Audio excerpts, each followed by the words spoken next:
Congratulations, Mr. President. Joe Biden is now the 46th president of the United States. The same day he was inaugurated, former President Trump ignominiously left the White House for Florida, ending one of the most chaotic tenures in the Oval Office.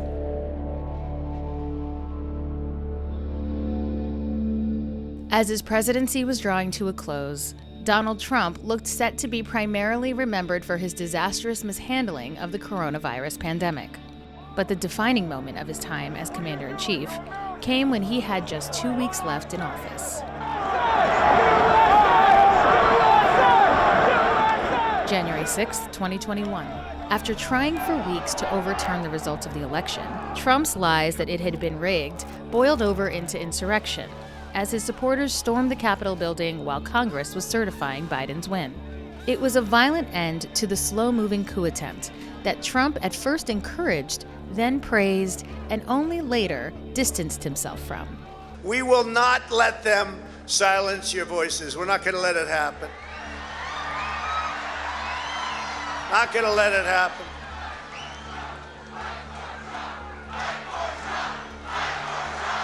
So go home. We love you. You're very special. We have seen political violence spiral out of control. We have seen too many riots, too many mobs, too many acts of intimidation and destruction. It must stop. At least 5 people were killed during the riot. A Capitol policeman who was beaten with a fire extinguisher died the next day. Another officer later died by suicide.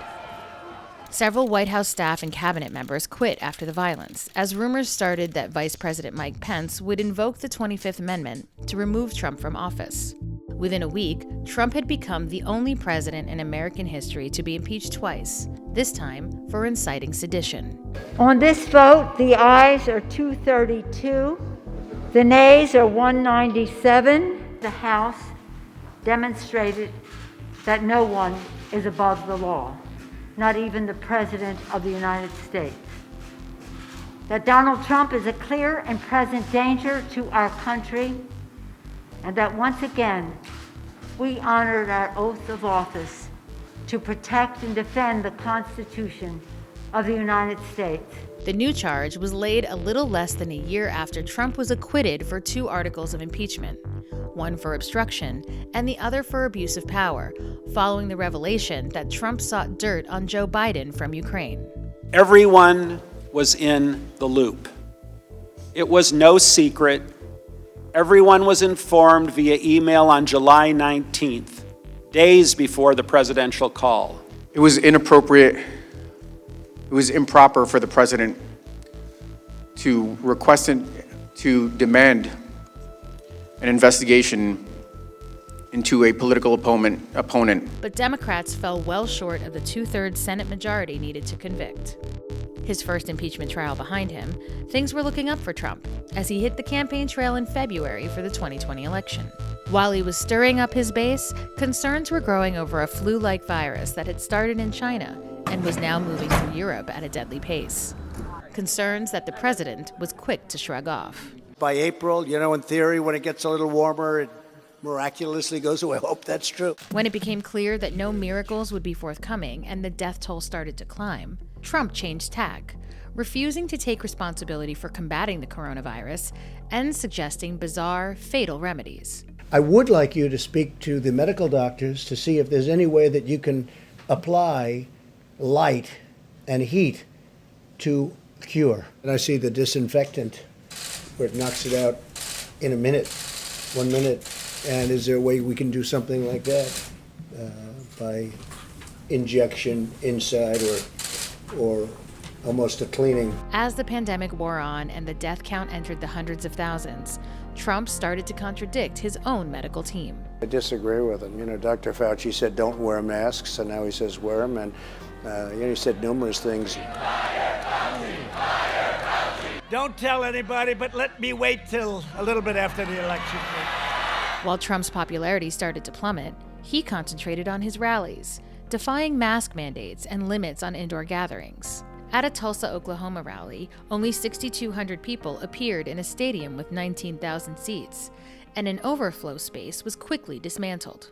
With many states enforcing lengthy shutdowns, The number of furloughed and laid off workers pushed unemployment figures to their highest since the Great Depression. The election inching closer, Trump campaigned without presenting a plan for a second term. Then, after months of shrugging off distancing and mask recommendations, the seemingly inevitable happened.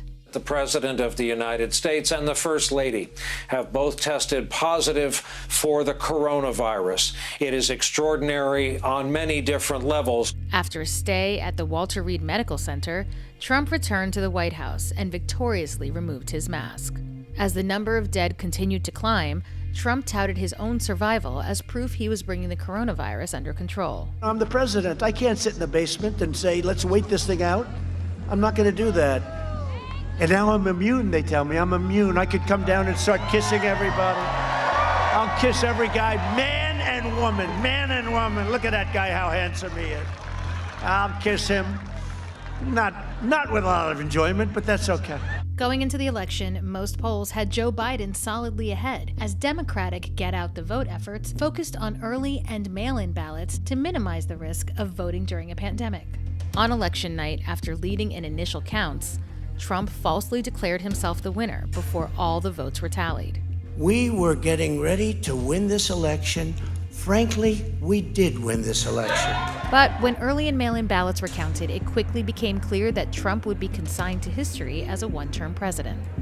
Instead of using the final months of his presidency to focus on the coronavirus, now killing around 4,000 people a day, Trump put all his efforts into trying to overturn the election result.